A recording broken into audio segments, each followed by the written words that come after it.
తాజాగా హైకోర్టు జారీ చేసిన ఆదేశాలు ఇప్పుడు కాంగ్రెస్ లో చేరిన ఎమ్మెల్యేలకు ఎదురుదెబ్బగానే మనం చూడాలి. బీఆర్ఎస్ నుంచి కాంగ్రెస్లో చేరిన ఎమ్మెల్యేలకు 4 వారాల్లో వీళ్లపై నిర్ణయం తీసుకోవాలి అంటూ స్పీకర్ కార్యాలయ కార్యదర్శికి హైకోర్టు తాజాగా ఆదేశాలు ఇచ్చింది. లేని పక్షంలో తామే సుమోటోగా ఈ కేసును తీసుకుంటామని హైకోర్టు చెప్పింది. మరింత సమాచారాన్ని మా ప్రతినిధి విజయ్ అందిస్తారు. విజయ్,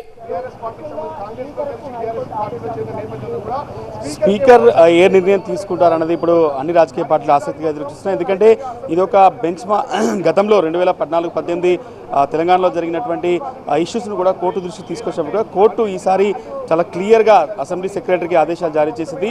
ఈ ముగ్గురు ఎమ్మెల్యేలకు సంబంధించిన అనర్హత పిటిషన్లు మీరు స్పీకర్ ముందు ఉంచాలి. స్పీకర్ ఎట్లాంటి డెసిషన్ తీసుకుంటారో 4 వారాల్లో మాకు తెలియజేయాలి. ఒకవేళ స్పీకర్ ఈ 4 వారాల్లో ఈ డెసిషన్ తీసుకోకుంటే, ఎందుకంటే పొలిటికల్గా చాలా పెద్ద ఇష్యూ, ఎందుకంటే ఎమ్మెల్యేలకు సంబంధించి ఇప్పటికీ బీఆర్ఎస్ పార్టీ నుంచి దాదాపు 10 మంది ఎమ్మెల్యేలు కాంగ్రెస్ పార్టీలో జాయిన్ అయ్యారు. ఎస్పెషల్లీ బీఆర్ఎస్ పార్టీ దాఖలు చేసిన ఈ ముగ్గురు ఎమ్మెల్యేలు ముందుగా అటు ఖైరతాబాద్ ఎమ్మెల్యే దానం నాగేందర్ వ్యవహారమే కొంత ఈ కేసులో చాలా కీలకంగా మారింది.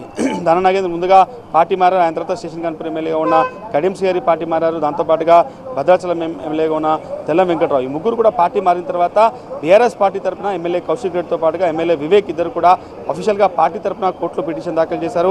ఆ పార్టీ తరఫున వాదనలు వినిపించినటువంటి రామచంద్రరావు కావచ్చు, గండ్రమోహన్ రావు కావచ్చు, ఒకే విషయాన్ని చాలా స్పష్టంగా చెప్పారు.